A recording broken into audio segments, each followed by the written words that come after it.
한방적중 적중 내역입니다. 10월 달도 대박 나봅시다. 금일 엠폴리 대 우디넷에 시작하겠습니다. 올 시즌에는 공격과 수비가 모두 따로 놀고 있다. 사실 지난 시즌에는 빈약한 공격력을 수비가 커버하는 양상이었는데 비카리오가 토트넘으로 떠나자 바로 지지난 시즌의 77점 시기로 수비력이 돌아와 버렸다. 특히 박스 안에서의 장악력이 매우 떨어졌다는 평가. 지난 시즌부터 하락세였던 엠폴리의 공격력도 올 시즌에도 지속되고 있다. 강등권에서 놀고 있는 것은 당연한 일. 지난 경기에서는 토뱅이 선발 라인업에서 제외되면서 공격력에 대한 고민을 어느 정도 해결하려는 모습.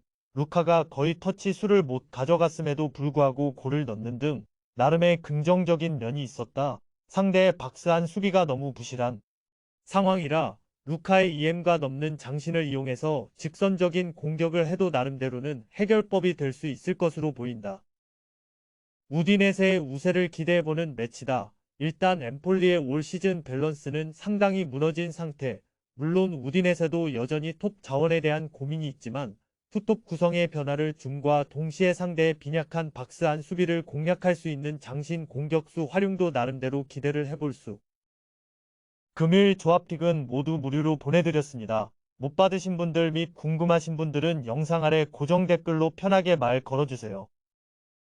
금일 멘헨글라트바흐 대 마인츠 시작하겠습니다.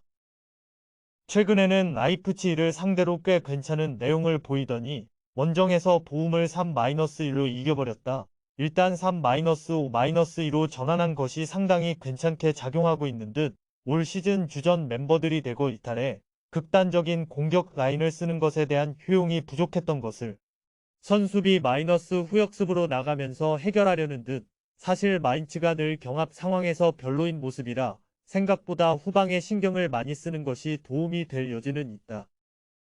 지난 경기에서도 경합 상황에서 철저하게 공략을 당하면서 레버쿠젠에게 0-3의 패배를 당하고 말았다. 사실 압박을 중시하면서 수비와 공격을 동시에 해결하려는 팀이 경합 상황에서 이런 모습을 보이면 답이 사실상 없다. 상대가 매우 극단적인 공격 성향으로 나온다면 상대의 뒷공간을 판다는 전략을 생각해 볼 수 있지만 멘헨글라트바흐의 변화는 앞 단락에서 설명한 바 있다.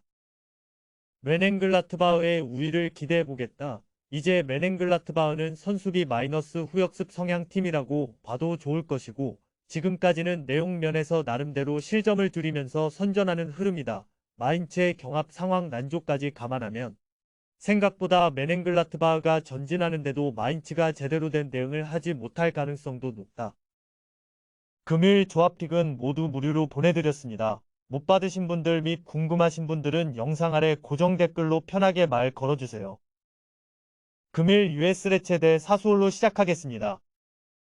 하위권 팀은 중앙에 힘을 빌어서 잘 잡아내는 편이나 아직 유벤투스와 나폴리 등 중앙 전력이 한 수의 팀을 만나서는 공격력이 잘 통하지는 않는 편. 물론 사수올로가 생각보다는 점유를 확보하는 능력이 떨어진다는 점은 감안해야 하나 레체가 사수올로의 측면 공격을 수적 우세로 막아버릴 정도로 효율적인 포메이션을 잡고 있는지는 잘 모르겠다. 일단 노리엔테, 베나르디가 터지면 승리를 거두는 경우가 잦은 편이다. 때문에 3-4-3 같이 측면에서 1vs3 양상을 만드는 팀에게는 좀 약한 편. 물론 레체는 400을 자주 쓰는 편이라 윙백과 윙어 간의 1대1 승부는 제법 나올 수 있을 것이다. 다만 늘 점유율에서 밀리면서 상대에게 기회를 자주 주는 등 수비적인 기조는 공격에 비해서는 만족스럽지는 못하다. 승무패 리스크가 크다고 생각한다면 핸디캡을 적용하거나 스코어 접근으로 가는 것도 좋을 것이다. 금일 조합픽은 모두 무료로 보내드렸습니다. 못 받으신 분들 및 궁금하신 분들은 영상 아래 고정 댓글로 편하게 말 걸어주세요. 금일 빌바오 대 알메리아 시작하겠습니다. 알메리아를 상대로는 화력을 상당히 투사할 수 있을 것. 빌바오도 생각보다는 동적으로 움직이는 팀이라서 실점 억제 능력이 기대만큼은 아니지만 알메리아의 역습 대응 능력은 리그 최하위 수준이라 니코와 이냐키가 모두 출전할 수 있는 상황에서는 화력으로 상대를 제압한다는 플랜을 세워볼 수 있을 것. 늘 수비가 약점인 상황이고 최근 5경기에서도 멀티 실점을 매번 허용하고 있는 상황이다. 그나마 홈에서는 화력을 발동시켜서 제3자 입장에서는 재미있는 게임을 좀 만드는 편이기는 한데 문제는 원정에서의 약세는 지난 시즌부터 매우 심각했다는 것. 실제로 올 시즌 원정에서는 리그에서 멀티 득점을 기록한 적이 없다. 빌바오의 승리를 기대하는 매치다. 알메리아의 원정 약세와 수비 상황에서 역습 대응이 매우 떨어진다는 점을 감안해야 할 것. 빌바오가 한 골 정도의 실점을 각오하더라도 이냐키와 니코가 이끄는 측면을 중시하면서 화력을 투사하게 되면 무난하게 경기를 잡아올 가능성이 높다. 금요일 조합픽은 모두 무료로 보내드렸습니다. 못 받으신 분들 및 궁금하신 분들은 영상 아래 고정 댓글로 편하게 말 걸어주세요. 금일 스트라스부르 대 낭트 시작하겠습니다. 그동안은 수비를 등한시한다는 생각이 들 정도로 공격에 집중했지만 올 시즌에는 철저하게 공격은 개인 기량에 맡기고 수비와 압박에 집중하는 중 때문에 낭트 같이 라인을 내리고 대응하는 경우에는 박스 안에서의 진입이 어려울 가능성이 있다. 다만 후순할 낭트의 전력 누수와 특성으로 인해 한 골을 먼저 넣게 되면 그대로 승리가 굳어질 가능성도 있다. 모하메드의 이탈이 매우 뼈아프다. 그나마 박스 안에서 결정력을 보여주면서 호조를 이어갔던 자원이 징계로 이탈하게 된 것. 사실 모하메드가 있는 경기에서도 원정 골 기록은 3경기 2골이라 득점력을 기대하기 어려운 수준이기는 했지만 주요 자원이 있고 없고는 차이가 크다. 앞서 언급한 스트라스부르가 먼저 한 골을 넣으면 그대로 승부가 기울 수 있다는 이유.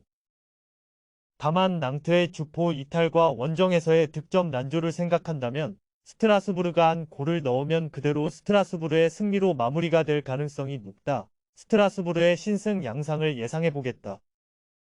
금요일 조합픽은 모두 무료로 보내드렸습니다. 못 받으신 분들 및 궁금하신 분들은 영상 아래 고정 댓글로 편하게 말 걸어주세요.